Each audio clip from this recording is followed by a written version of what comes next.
like to say welcome to the V3 implementation call today. Today is August 9th, 2023. And just a reminder, if you have not already done so, if you could update your name with your affiliation in the participation list.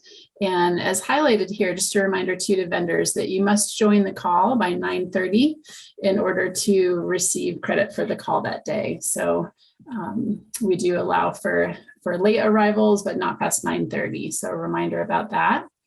And then also a reminder, these meetings are recorded and they also can be found on our website and YouTube channel if you ever miss a call and want to find out what was covered, or if there's content covered you'd like to share with someone else, feel free to find that and share it with your team or review as needed as well.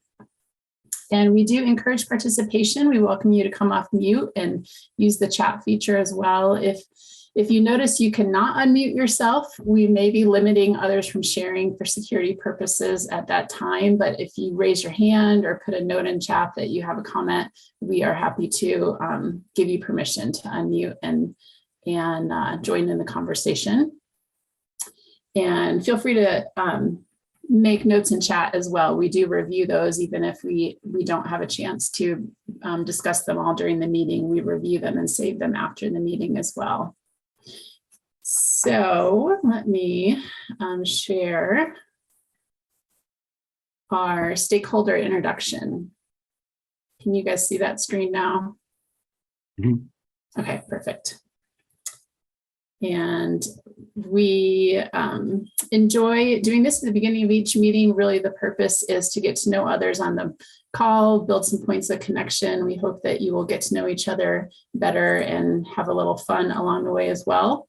So our stakeholder that we're introducing today, when asked what do they like to do to relax or unwind, they said they enjoy flea marketing, sitting by a campfire, or sitting on the beach. Something interesting about them is that they like to hunt for shark's teeth. And what do they like best about their job? They said the main focus of their position is regulatory compliance for EMS agencies. I like to ensure that EMS agencies in my state are prepared to provide the best possible patient care that they can. Probably a lot of us on the call could agree and relate to that statement. If you have any guesses, feel free to write a name in chat. This is a newer state data manager. She's been involved in EMS for a long time, but is new in her role in Pennsylvania. This is Lauri Driscoll. So Lauri, if you're on the call, feel free to turn on your camera and wave. We're glad you could join us today. And she shared some pictures here of her grandkids and her family. And we are thankful to share about you today. Thanks, Lauri. And next up on our agenda, I'm going to pass it off to Jen Correa for our next few topics. Good morning, everyone. How are you? Well, you can't answer, so I hope you're all doing well. Couple of items today. I am sharing my screen, and the maintenance update this month is between August 15th and August 16th. If you ever experience any technical issues and you want to see if it happens to be in the NEMSIS maintenance period, you can always go to technical resources, the NEMSIS maintenance schedule, and this lists all of the days. We do try and send out reminders to our Google group as well, just to let you know that it's going on. And if there's going to be a large impact to the daily services, we try to let you know that when it's going to happen as well. So that's the maintenance schedule for August. I have a couple of other items that I'm just going to go ahead and roll into. The first one is the critical patch 4. There was an issue that the records utilizing the pertinent negatives or the new values that were added within critical patch 4 were not being accepted at the National Data Repository for version 3.50. And that has been resolved. You can resubmit any of those records that failed, and they should go through without any problems.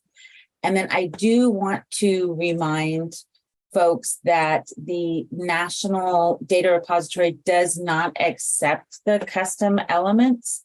So for version 3.4.0, if you try and send the custom element information for the trauma triage criteria EN303, EN304, those records will not be accepted because we do not take the custom elements at the national data repository level. So that is for that. If there's any questions, if you want to raise your hand, we can unmute you or you can put it into the chat. We're trying to keep a good eye on that in case, write anything in there as well. And now we'll get to the next item, which is the survey results that we have so far. We kind of wanted to give you an idea of what we have. Survey 3 closes this Friday. I did send out a reminder to all of the groups this morning. You have a couple more days. There's only 13 questions on this one. It should not take you very long to get those answered. You might have to talk to some folks, but please, please, please respond. We had 58 responders for survey 1. These are the different types of responders. For survey 2, we dropped to 36, and there were fewer questions on survey 2. So please give us your feedback. This is one of the ways that all of you as EMS stakeholders get to participate in this process. So it's very, very important that you participate, that you give us the feedback. This is quantifiable. We can go back to this information if someone says, well, why did you make that change or anything like that.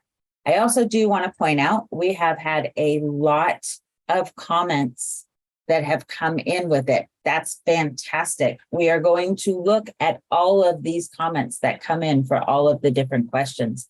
That will help weigh anything that comes in at, less than 75% or less than 80%. We need to look at them and say, okay, well, why didn't this just get a rousing approval that everybody wanted?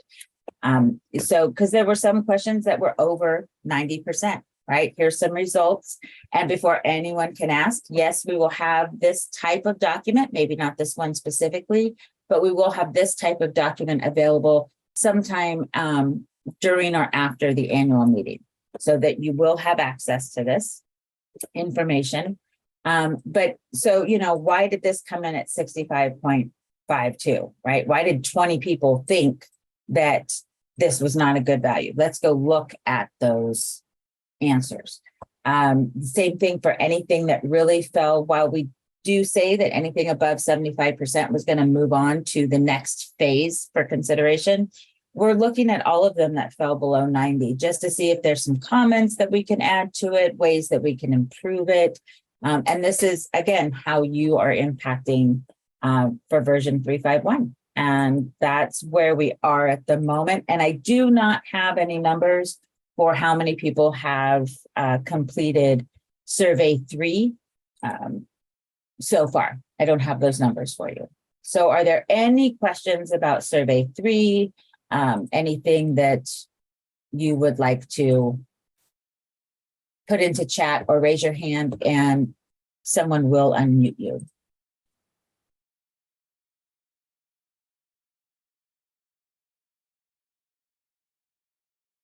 You see, that means I just gave everybody the perfect explanation, and that is fantastic. Lauri, I'm going to go ahead and pass it back to you. If anyone does have any information that they'd like, or they were just uncomfortable asking the question today with everyone on the call, please feel free to submit a ticket through the help desk, send me an email, give me a call. I think almost everybody on this call has my phone number. So just please reach out. The TAC is always happy to help. Thank you, Jen. And I'm going to pass it off to Monet next, who has an update for us about our annual meeting coming up in just a few weeks. Yeah, thank you so much, Lauri. I'm going to go ahead and share my screen. Okay, you should be able to see the NEMSIS website. Is that true? Yes, maybe? Looks good. Fantastic. So first of all, I would like to thank everyone who has registered for the NEMSIS annual meeting. We're going to have a great turnout, both in person and virtually. I am going to go ahead and go to the page where we have all the information. I want to start by talking a little bit about the virtual registration and the virtual participation. When you registered for the annual meeting virtually, you should have received a confirmation email. If you have not received that confirmation email, please submit a help desk ticket. You can find that link at the very bottom of any page. I want to make sure that we have all the virtual participants properly aligned with the two platforms, or the one platform, but for the 2 days that we'll be hosting the event. If you have not registered and you need to register virtually, I will allow 1 extra day to ensure that everyone can get into that virtual platform. And so please let me know if you have any questions about the virtual registration at this time.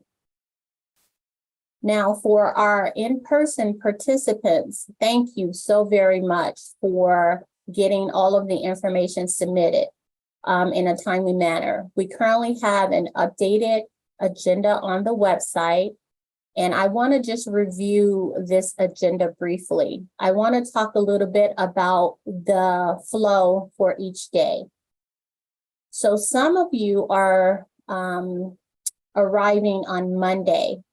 And on Monday, we have a welcome reception. We want to meet and greet you. A lot of folks who are attending this year are new stakeholders, new vendors, new state managers. And so we want an opportunity to help you feel welcome and comfortable. And so on Monday at 5 o'clock, we're going to meet at the New Park Sky Bridge. We'll have some small appetizers and some drinks.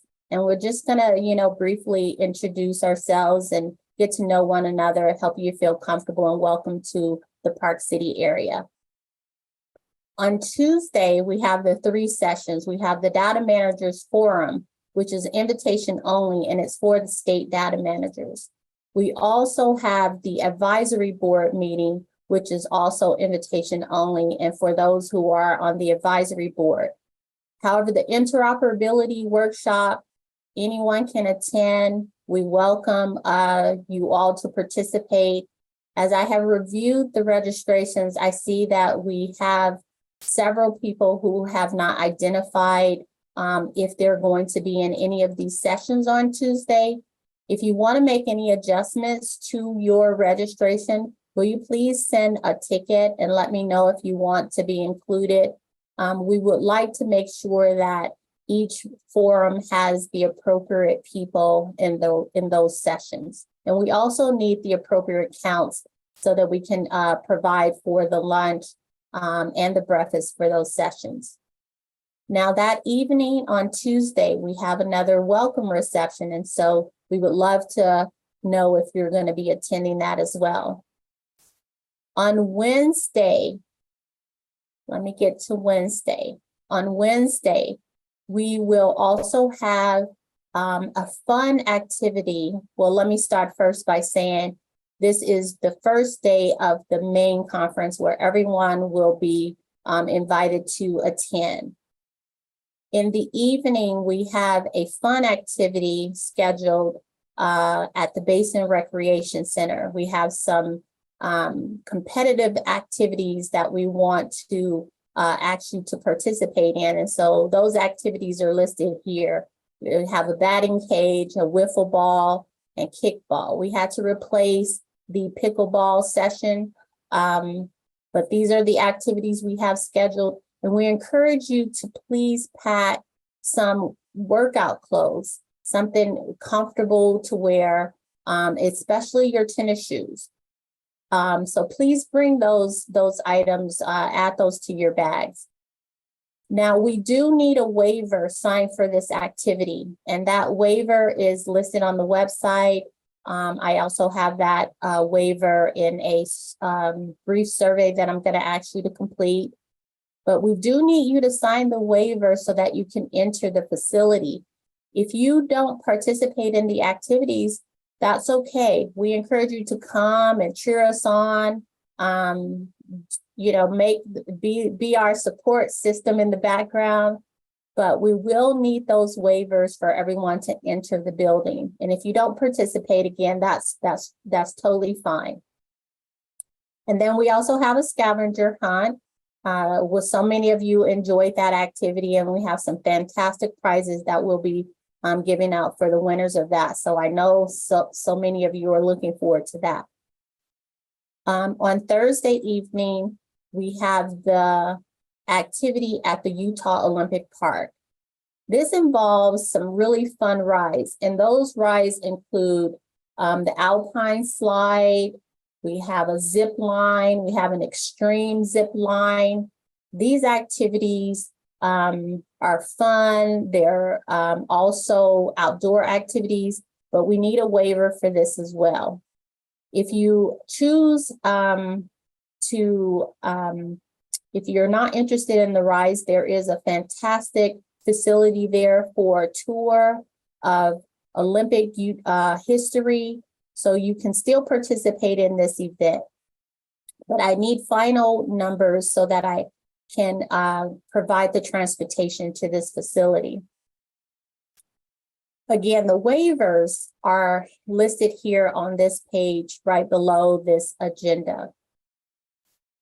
The next thing I wanted to mention is that Utah Olympic Park is at a very high altitude. It's about 7,300 feet.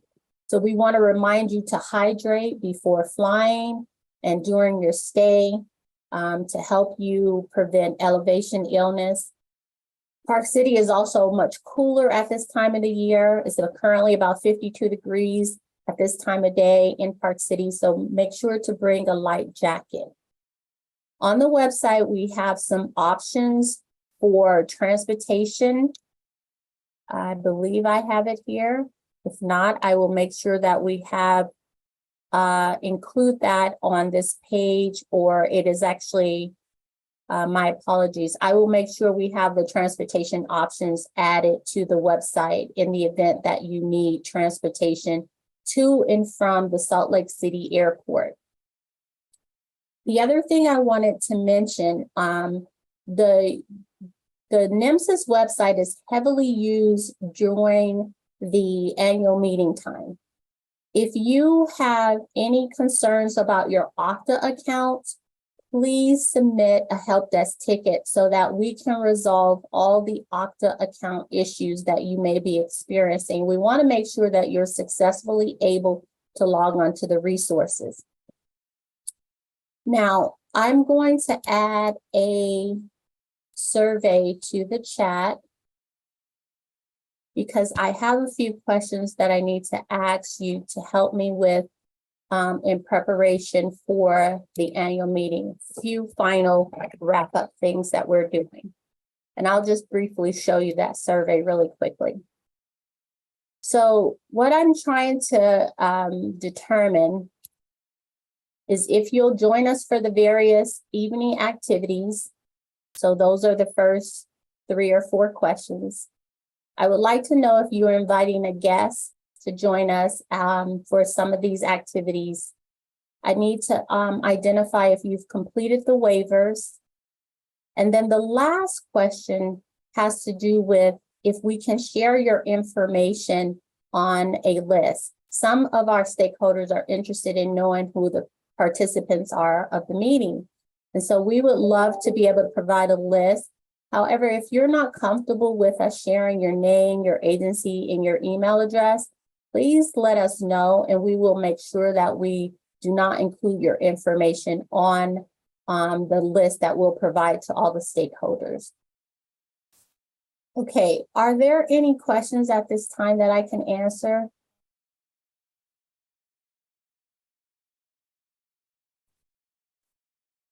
Most of the information about the interoperability workshop is here. There's a flyer here for that.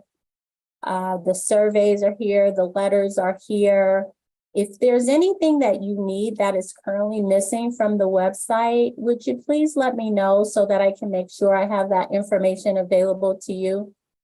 And again, we look forward to seeing you. We are trying to plan an exciting meeting for you. We thank you for registering, and if there's no questions, I will turn it back to Lauri.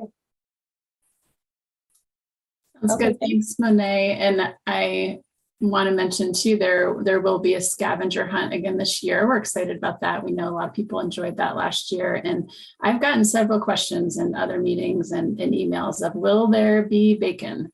And yes, there will be bacon. That Monet has worked with the caterers to make sure that that will be there. It's kind of a tradition at our meetings that everyone enjoys. So we are looking forward to hosting you all and seeing you in just a few weeks.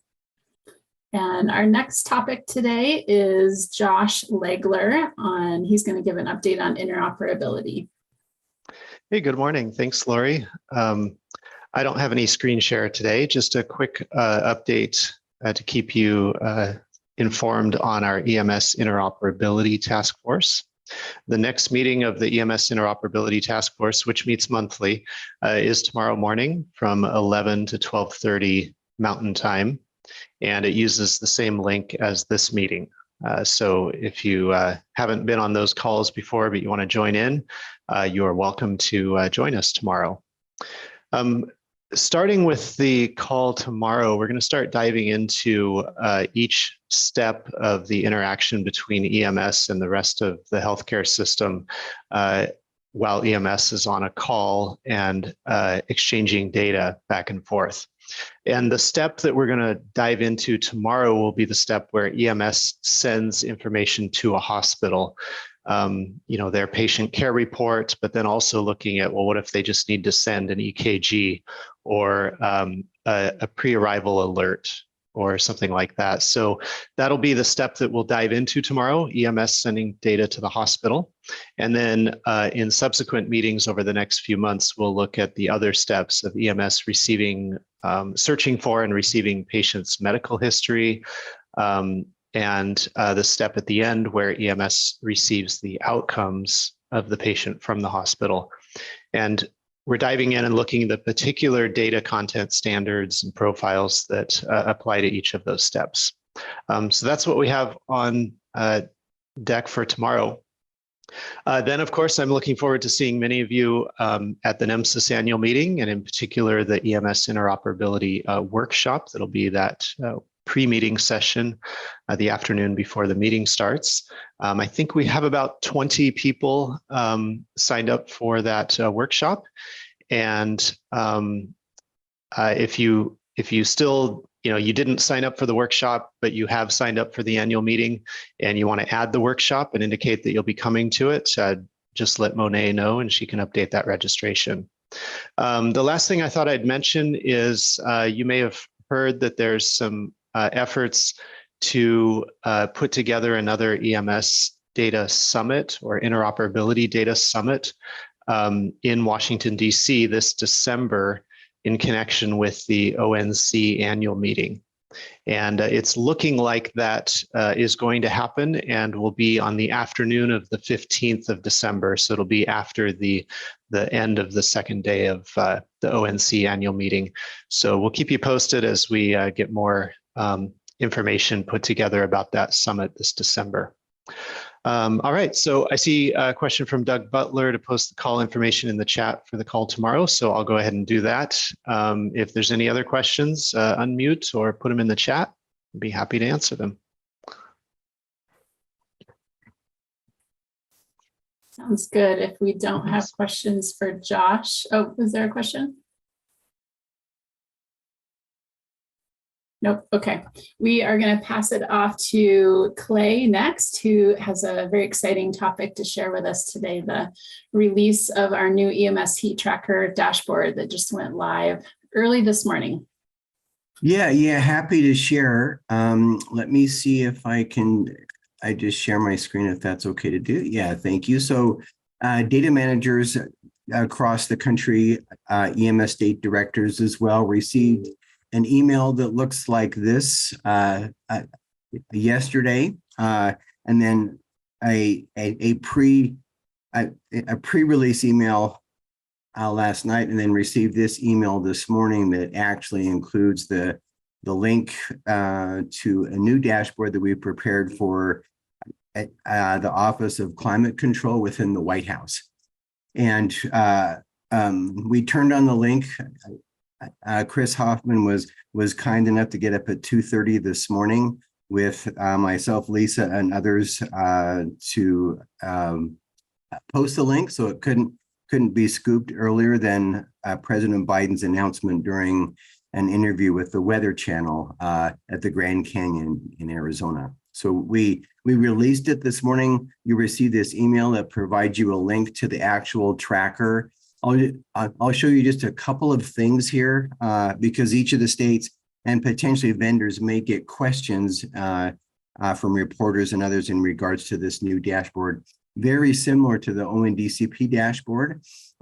First, I'll share with you the press release, and so you know what that kind of looks like. And there's a link to that. And maybe, Lauri, maybe you could provide the link in the chat if you could. So you're able to read through that press release that came out this morning. It really does talk about the value of having this type of almost real-time surveillance tool of heat-related illness and injury across the country, and does make a strong acknowledgement for the gratitude that the nation has for the EMS providers that are providing this care, and for you, the vendors in the states that aggregate this data and make it available and helpful in this way. Within the email or within the actual release, there is a link to the tracker. And that's now on the NEMSIS website. It is in a location and is posted much like it looks like for the ONDCP dashboard, the non-fatal opioid overdose dashboard. This dashboard, I'll just go through it quickly. It allows the users within your state, the public can access this to actually look at either counties or at the state level, whether or not that state or county is experiencing a rate of heat-related illness or injury calls that EMS is responding to. Are those numbers higher or lower than the national average?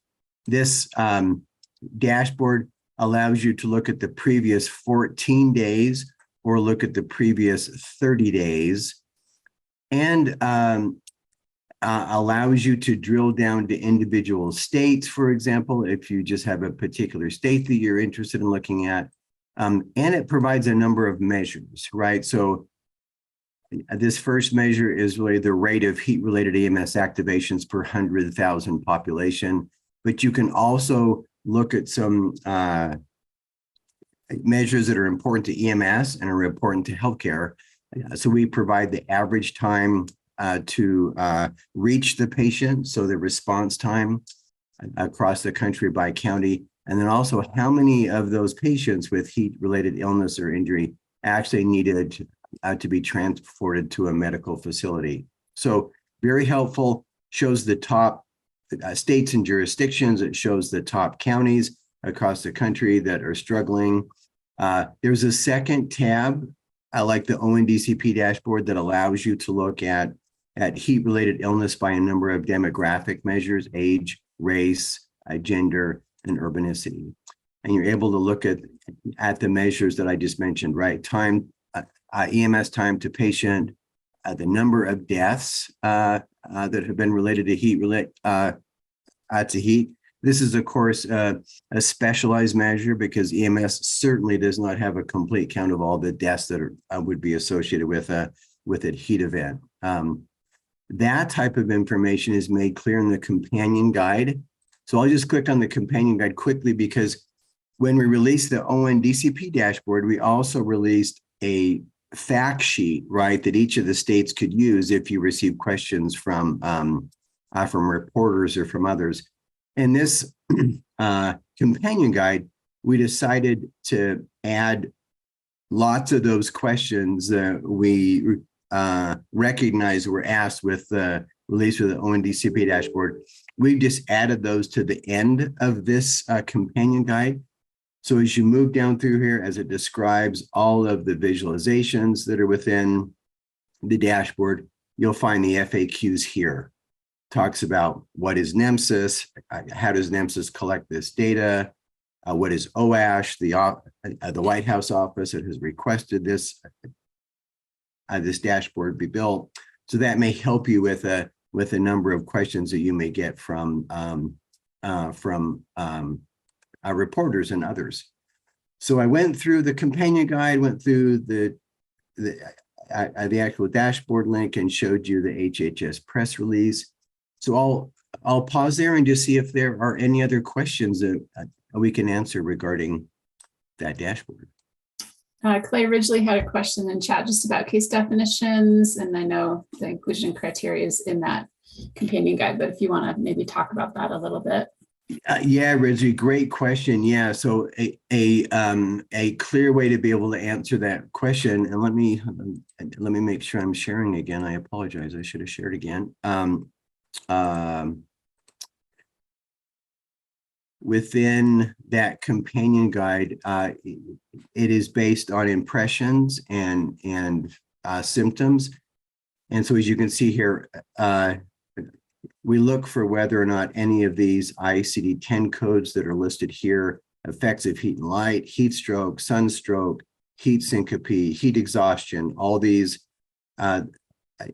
codes that are listed here, we look for those either in the symptom elements or in the impression elements. And each of the values are well defined here. And if you're wanting to get a bit of a definition associated with these, of course, you can always click on it and it will take you to the free ICD10.com, a link that describes each of the codes. So hopefully that will be helpful. Yeah, thanks for the question, Ridgely. That was a great question. And this is Josh. We should probably put this on the idea list for making a formal case definition, where we would provide SAS and X-query code. Oh, yeah. Yep. That's a great idea. That's a great idea. All right, Karin. Yeah, thank you very much. We're excited about the release of this dashboard as well. We have made great inroads, I think, folks, at the national level. I know that isn't always obvious at the local levels and sometimes at the state levels, but there's been a lot of progress made in acknowledgement of the value of EMS data for surveillance with the White House release of the non-fatal opioid overdose dashboard. And I imagine, as we'll watch throughout the day, this will only strengthen our case for additional resources to provide a real-time surveillance of our communities using EMS data. We're receiving lots of hits on the dashboard right now, much more actually than we did at the beginning of the ONDCP dashboard. And we're happy because the loads have been easily handled with our move to AWS. And so that's going very well. We've also received questions from users in New Jersey and others, and are actually making some changes on the fly. So we will continue to work through each of those questions and continue to monitor it. Any other questions for me regarding the dashboard or its release today in association with President Biden's interview by the Weather Channel? All right, Lauri, thank you. Sounds good, thanks. And I want to mention to Karin and others on the call as well. She's wondering who to thank for this. And I think we can thank everyone on this call, every vendor and state manager who helps us collect timely and accurate data. You are a big part in creating dashboards like this. So thank you for your partnership. We appreciate it. And I'd say probably almost every member of the NEMSIS TAC team has been involved in some way in the creation or publication of this dashboard or testing it. So we are excited to release it, and it definitely has been a team effort. So shout out to everyone here. And next on our agenda is Eric. I'm not sure, Eric, are you on the call today? I looked a minute ago and did not see him, but maybe he's calling in. All right, he may not be able to join us. So we will move on to open forum. Does anyone have a topic they'd like to bring up or a question today?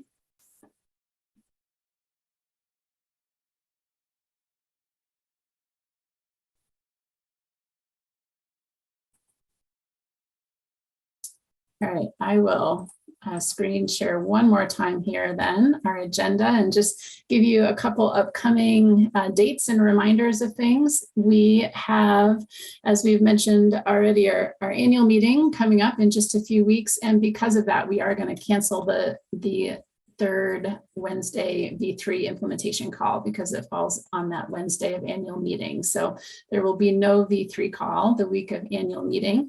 That means our next call will be the beginning of September 13th. And we also have a public training allotted for September 6th. We're still, the topic of that is still being finalized. So be on the lookout for an invitation to that once we finalize the topic. And I think those are my only announcements. Let me look real quick at questions. Oh, dress code for meeting. Someone had a question on that. Casual jeans or more business casual. Clay or Monet, do you have a preference? Yeah, great question. Because we're in the West, we follow the idea that jeans are certainly okay out here in the West. It is kind of a business casual, but any kind of a jean or kind of a cowboy montage you want to throw on top of it, we're happy to entertain them. Yep, I'd say come comfortable. We're yes, happy with whatever you're most comfortable in is fine with us. Any other questions today? All right, then I will close this out and say thanks so much for your time and for participating today. We are excited to have you here. We know you all are busy and we appreciate you taking the time for this meeting. And we look forward to seeing many of you in just a few weeks in person. Thanks, everyone. thank you.